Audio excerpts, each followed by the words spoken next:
Hello, this is Justin with Green Residential. In this video, I'd like to talk about wood floors being damaged by water. Let's get started.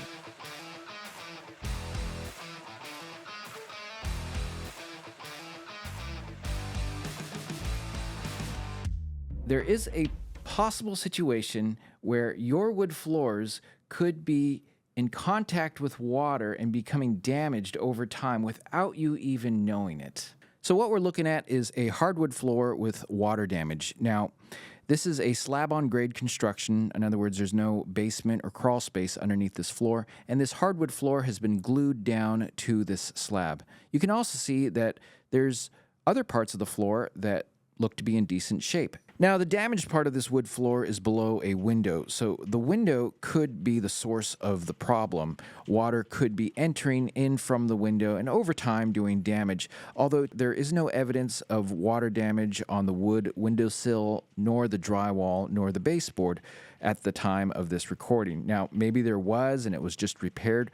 Those are things we don't know. If we move to the outside, we see that there is a sprinkler head right outside the window, so we have a source of water. And if at any point in this sprinkler's history, this sprinkler head was aligned incorrectly to where it was throwing water onto the house, that water could make its way through any openings in the window or the caulking around the window, or be absorbed by the brick and thereby entering into the wall assembly. So the way a brick veneer wall is built, you have the brick, which we see from the outside of the house.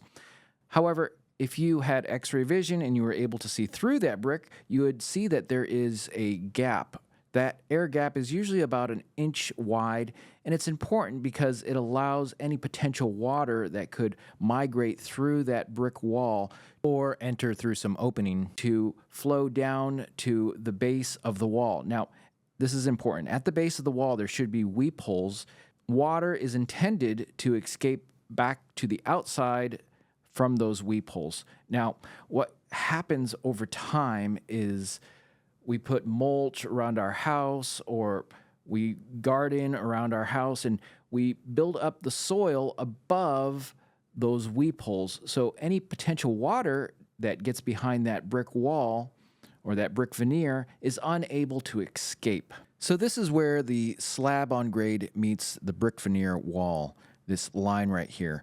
So the weep holes are at this level, but as you can see, the soil and mulch is above that line where the brick meets the slab. Essentially, any soil that is above this line is potentially trapping water that may be behind the brick.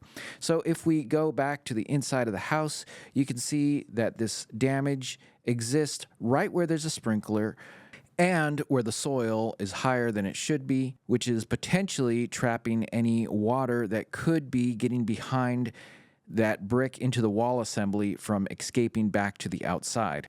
Of course, there's the window, which complicates determining what is the point of entry for any water getting into the house. It could be both. It could be the window and the clogged weep holes that are causing water to enter into the house. Another important and related aspect to all of this is it's important to have the grade slope away from the house to carry any potential water away from your foundation. If there is an improper slope, this could be pushing water towards the house, and by the looks of the ground, that could be a possibility. In this case, with the high soil level, any partially exposed weep hole water could enter through that and be unable to exit because the lower part of the weep hole is clogged. It also could migrate through the brick. And depending on the amount of water, if there's enough water to back up into the interior of the house, that water would slowly begin to creep inside underneath the wood floor. If it's enough water, it could show up as a puddle on the inside of the house, but if it's just a small amount of water, it may never show as a puddle of water. However, your wood floor would be in contact with that water without you even knowing it. The cool thing about this house is that on the other side of the front door, there's a very similar setup. There's a room with low windows. Outside that room, there's a sprinkler head in almost the exact same place as the other room. However, the key difference in all of this is that the weep holes are not obstructed. You can see that the soil is below that slab brick veneer line.